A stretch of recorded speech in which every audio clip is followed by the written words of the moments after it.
This is Shashank Tyagi. I welcome you to UPSC simplified.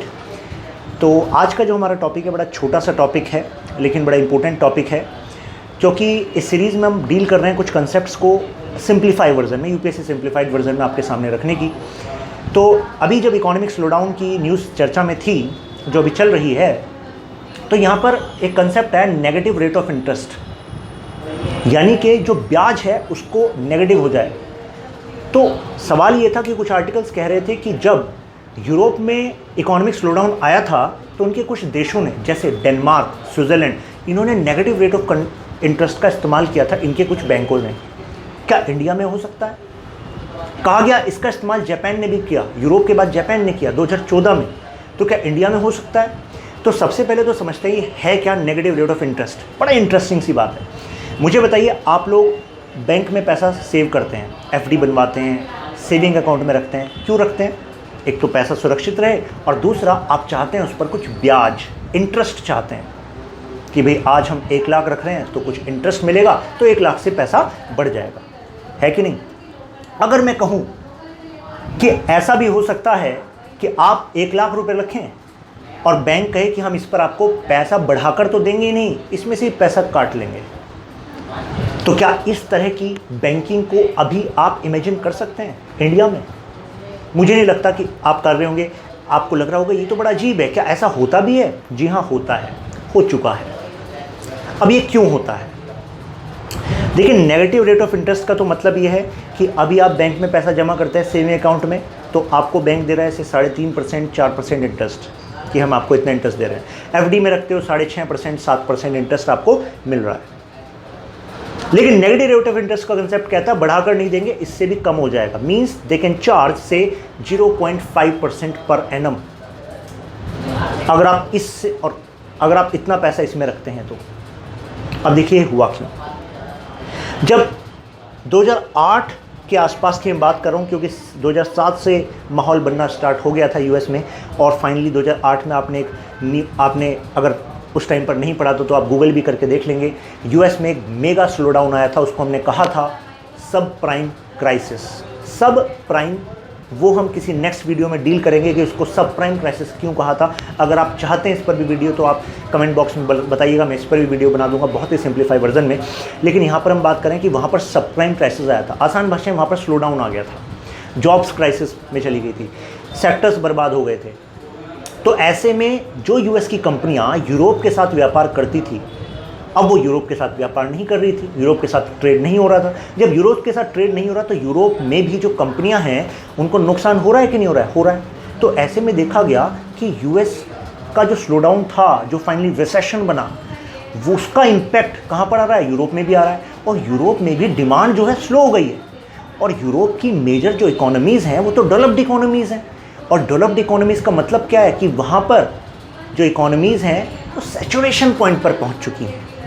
Saturation point का मतलब वहाँ पर अगर इंफ्रास्ट्रक्चर की बात करें, अगर इंडस्ट्रीज़ की बात करें, तो इंफ्रास्ट्रक्चर की ज़रूरतें जो हैं वो अपस्केल है। मतलब अब वहाँ पर इंफ्रास्ट्रक्चर अपस्केल है। अब इंफ्रास्ट्रक्चर में नए बनाने की जो उम्मीदें हैं, अगर हम कंपेरिजन करें इंडिया के कंटेक्स्ट में या अदर डेवलपिंग नेशन कंटेक्स्ट में, तो वो क्या है? कम है। तो ऐसे में वहाँ की इकोनॉमी में अगर प्रोडक्शन होगा तो इसलिए होगा कि या तो उनकी डोमेस्टिक मार्केट डिमांड करे या फिर वो उसको क्या करें? एक्सपोर्ट करें, बाहर विदेश में भेज दें। लेकिन वहाँ पर डिमांड हो गई स्लो, और उस टाइम ग्लोबल डिमांड भी स्लो थी। तो ऐसे में वहाँ के बैंक्स ने कहा, जैसे मैं कोट करना चाहूँगा, जिसके बैंक, JYSKE, जिसके बैंक ऑफ डेनमार्क, आप इसको गूगल करके इस पर आर्टिकल्स भी हैं उसको भी पढ़ सकते हैं। और जिसके बैंक के अगर आप वेबसाइट पर जाएंगे तो उसमें कॉलम मिलेगा आपको FAQ, फ्रीक्वेंटली आस्क्ड क्वेश्चन, उसमें भी उन्होंने बता रखा है नेगेटिव रेट ऑफ इंटरेस्ट के बारे में। तो उन्होंने कहा कि देखिए, अब आप हमारे यहाँ अगर पैसा सेव करेंगे एक लिमिट से ऊपर, तो हम उस पर आपसे पैसा चार्ज करेंगे। पैसा आपको देंगे नहीं, चार्ज करेंगे। और साथ में उसने एक और प्रोडक्ट निकाला होम लोन का। उसने कहा अगर कोई हमसे होम लोन लेगा तो पहले जैसे इंडिया में आप होम लोन ले रहे हैं तो अभी आपको इंटरेस्ट रेट पे करना पड़ा है से 8.5%, 8.35%। उन्होंने कहा कि हम आपको होम लोन देंगे, आपको इंटरेस्ट तो देना ही नहीं है, हम इस पर नेगेटिव रेट ऑफ इंटरेस्ट का इस्तेमाल करेंगे 0.5%। जनता जो पॉपुलेशन थी दे वर बैफल्ड कि यार ये क्या हो रहा है। अगर हम पैसा रख रहे हैं उस पर कह रहे हो कि इस पर पैसा काटेंगे, और जो पैसा देने की बात है उस पर कह रहे हो कि ये इंटरेस्ट तो लगेगा ही नहीं। कुछ बैंकों ने कहा 0% इंटरेस्ट, जिसके बैंक ने कहा नेगेटिव रेट ऑफ इंटरेस्ट, यानी कि उल्टा हम आपको देंगे। तो आप सोचोगे चल क्या रहा है, why would bank do this. Actual में कहानी क्या थी, स्लो डाउन हो रहा था।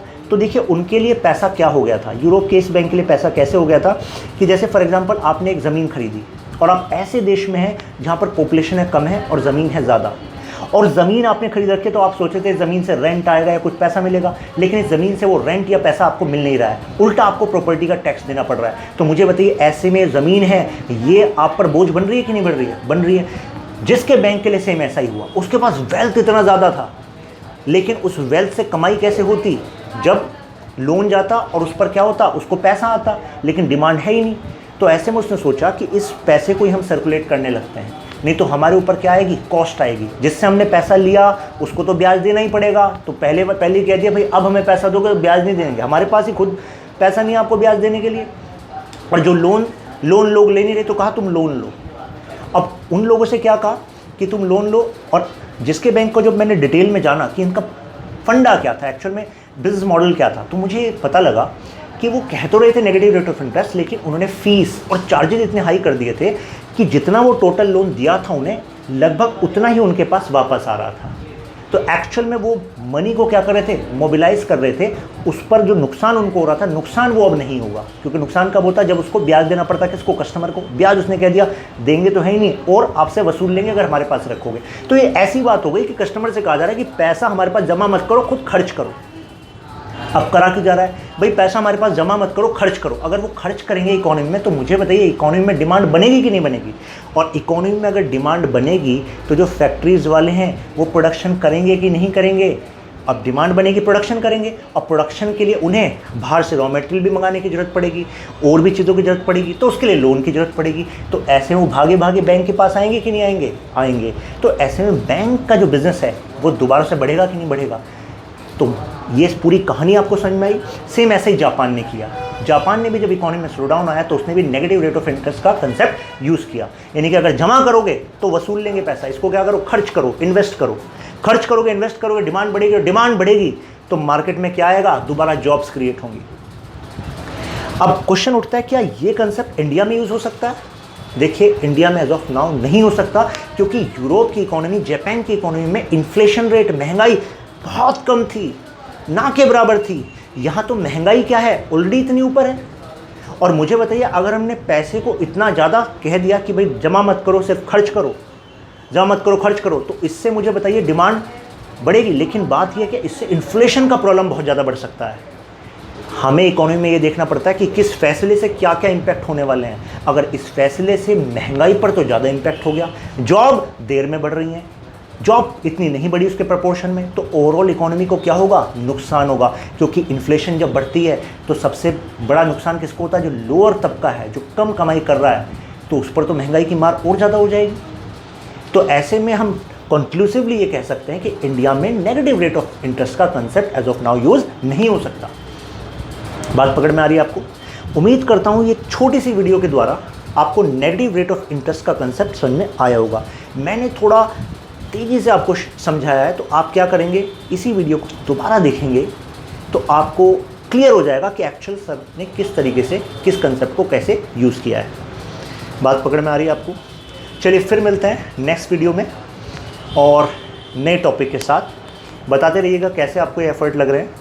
Keep learning, keep growing.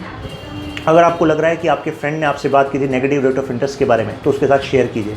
अगर आपको लग रहा है कि नहीं ये इंटरेस्टिंग सा टॉपिक है, तो भी इस वीडियो को शेयर करिए। थैंक्स, मिलते हैं नेक्स्ट वीडियो।